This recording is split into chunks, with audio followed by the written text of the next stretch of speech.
Today we're talking about the 10 most common mistakes I see wedding photographers make, especially when they're starting out. And trust me, I've easily made a few of these at the very beginning of my career as well. So let's just jump straight in. Mistake number 1, arriving exactly at the time you're booked for and making it up as you go along. That is a huge mistake. No matter what experience you have as a wedding photographer, there's going to be times when you get asked to go and photograph a wedding at a venue you've never been to before. I'm lucky enough to travel all over and it's been great, and it's always refreshing to go to a new venue and have a clean slate to work with and be able to put your own spin on it, I guess. The thing you have to remember no matter what is this is somebody's wedding, so you've got to be prepared. Arrive early and get settled. Take this as an opportunity to meet the bride and the groom for the first time in person, but also meet the bridesmaids and the groomsmen and build a bit of a rapport. But more importantly, use this time as an opportunity to go around the venue and around the grounds and scout locations. So when it comes to the portrait shoot, you're not having to just wing it and hope for the best. Mistake number 2, shooting wide open on your lens. That new 85mm f1.2 that costs you nearly £2,000 may be lovely, and you may want to use every last bit of its ability until you realize that during the group photos, all of the back row are actually out of focus. At that point, it's too late, so you need to use the right aperture for the right moment. I have a bit of a rule of thumb that I share with people when it comes to aperture. So if you're shooting just one person, wide open f1.4, f1.8 is perfectly fine. If you're photographing 2 to 3 people, go around f2.8. If it's 4 to 8 people, like a family, I normally go f4 if the light allows. And if it's a massive group of people, like the entire wedding party, go f8 just to be safe. As you learn more about the lenses specifically that you're using and the distances that you take photos at, you can change the aperture to suit your photos a little bit more. Mistake number 3, not using light correctly. Light, let's face it, can make or break your images, so here's a little help. If the sun is really harsh at the time you're taking photos, if you can, put the sun behind the couple. If it's the middle of the day and the sun is right overhead, it's casting them weird shadows on people's faces, try and find some shade, whether that's from a building, from a tree, anything to just soften that light and make it look a little bit more flattering on their skin. Perhaps it's not the best day and people are indoors. What do you do then? If you're doing any kind of portraits, try and face them towards a window a little bit to get some natural light on their face. But if you're just wanting to capture the moment as the day goes on, position yourself near where that natural light source is, being the biggest window in the room. Then all you need to do is just shoot into the room and hopefully the light will fall really naturally. In these kind of situations, I wouldn't worry too much if 1 or 2 of your photos have to hit like 3200 ISO. Noise reduction inside Lightroom these days is just insane and can really save your skin. However, I always take flashes to a wedding, so if needs be, I can pull a flash out and that will do me for the day. If you don't know how to use a flash or you're simply just not confident, massively recommend you watch a few videos and get up to speed with it as quick as possible. Mistake number 4, overshooting versus undershooting. Something I see is that beginners panic and shoot literally everything. You end up with thousands and thousands of identical photos and not many of them are going to be wedding worthy. Nothing that the couple really want you to capture. When it comes to weddings, you got to shoot with intention.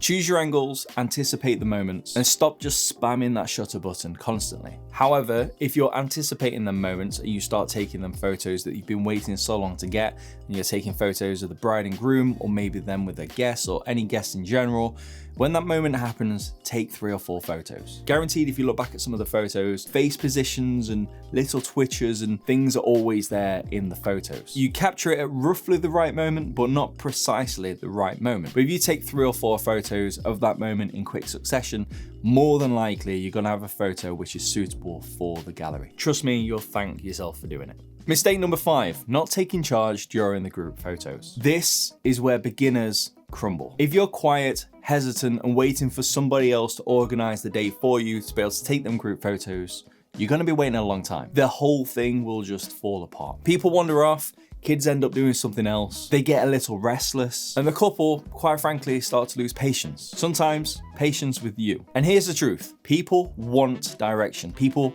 at a wedding need direction. They need someone to tell them exactly where they need to stand. What's happening? Are they going to be in the next photo? Are they needed anymore whatsoever? This is your big moment to step up and take control. Be friendly, be calm, be clear. Project that voice of yours. Call out the names from a pre-prepared list or use a bridesmaid or groomsman to help gather them people for you and take a few spare copies of that list. Bridesmaids bridesmaids and groomsmen will literally do anything for you in return for an alcoholic thank you shortly afterwards. They are your best friends. Highly recommend you use them. When you lead with confidence, the group photos can take 10 to 15 minutes max. And everyone involved genuinely enjoys being part of it. When you don't, them same set of photos can easily take 45 minutes and people get fed up. The couple starts to get bored, stressed, frustrated, and that's not what you want from your couple on a wedding day. And at the end of the day, it isn't because it looks bad for your business, it's because this is their wedding day at the end of it. You want them to enjoy it, so take control and they'll thank you for it later on. Mistake number 6, not having a plan in play ready for the ceremony. You need to know exactly where to stand, when you'll move, what photos you're gonna get, when everything's happening. Otherwise you'll miss all the important shots. People walking down the aisle, the readings, the ring shots,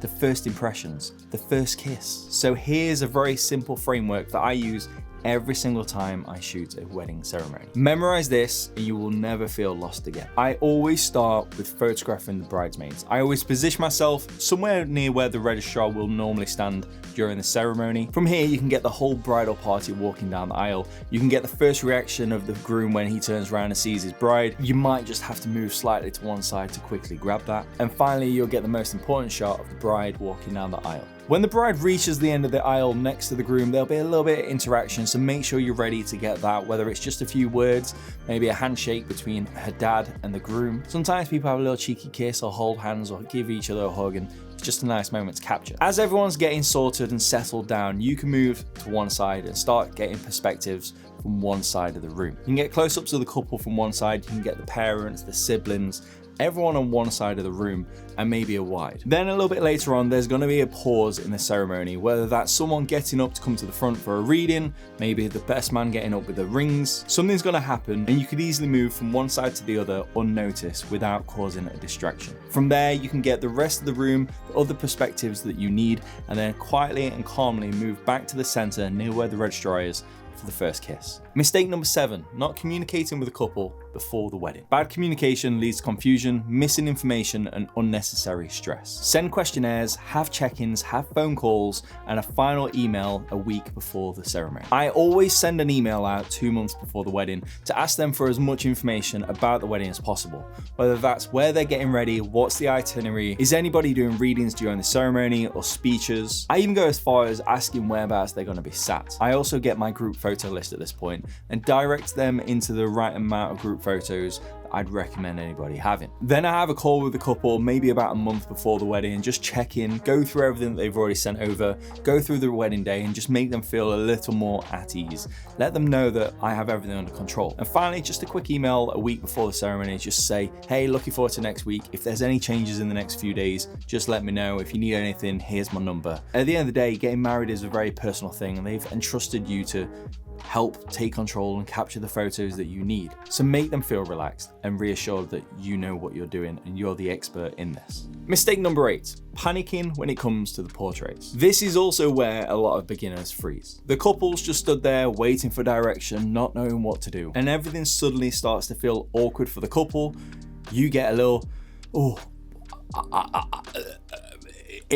your brain just goes dead. But the truth is, you don't need massively overcomplicated poses. Just a few little prompts here and there just to make things keep moving. I always start with movement. Get the couple to hold hands and go for a little walk. You can have one leading the other, you can have a slow sway between them, and movement instantly relaxes them and stops the stiffness. And not only that, if your brain ever goes a little bit blank and you don't know what to do, adding some movement in naturally allows you a little bit of thinking time to kind of think, what do I do next? The couple will never know and you can still get some beautiful photos as it's happening. Then you can add a little bit of connection between the couple, whether that's face to face, nose to nose, forehead to forehead. Maybe get one to cuddle the other from behind, a little whisper in the ear. Sometimes I even get them to just practice their first dance. These are just tiny prompts that I throw out there to get them natural reactions rather than actually having to pose anything. Remember, you're guiding them and not sculpting them. Keep it simple, stay confident, and the awkwardness about it just disappears fast. During portraits, this is the only time that the couple are going to be away from their guests, so make it fun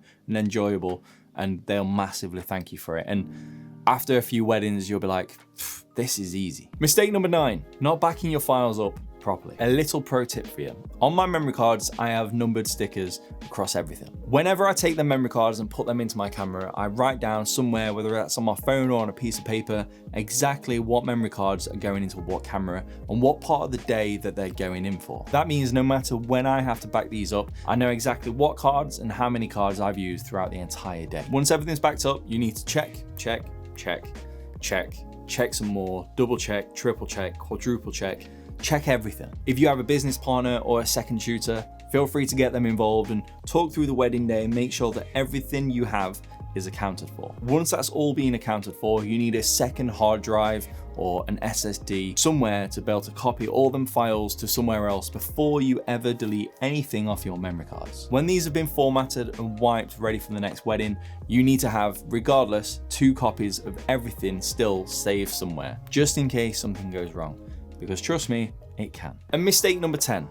This is the big one. Thinking that your gear, your equipment defines your professionalism. Guess what? It doesn't. Your professionalism comes from how you communicate, how you behave, how you direct, how you confidently navigate the day. Couples remember how you made them feel, not, oh my God, my wedding photographer had the latest Sony camera. God, how amazing. I received so many messages about the latest and greatest cameras. Recently, I got stuff about the latest Sony a7 IV, and yes, it's a great camera. Would I like to upgrade? Absolutely, who wouldn't? Will it make my photos that much better? Probably not. And more importantly, will my couple ever realize the difference? I'm gonna say no. People book you for how you are before, during, and after a wedding day, and what you actually bring to their wedding, and more importantly, the photos that you deliver. And something a little bit more personal from me. At the end of the day, we are all here to try and build the best, most profitable wedding photography business. At the end of the day, we want this to be a very good career for us. And if every year you're chasing the latest and greatest cameras, which cost, let's say, £3,000 a piece, and maybe you want 2 of them, that's £6,000. Yes, that may be £6,000 you can write off in tax, but that's also £6,000 less that you're taking home to pay for your bills and spend with your family. If you already have the equipment you need to very successfully photograph a wedding, then do you really need to upgrade? That's genuinely what I've thought about when it comes to this latest Sony camera. Do I want to upgrade? Yes. Am I going to upgrade? Probably not. Avoid these mistakes and you'll instantly look more experienced, more reliable, and more professional, even if you're only just starting your very first few weddings. If you want to take any additional steps into leveling up your wedding photography, I have a website full of my Lightroom presets that I use for every single wedding. I've got an ebook on there to help you out, and I've got some courses on the way. Thank you so much for watching, and I will see you in the next one.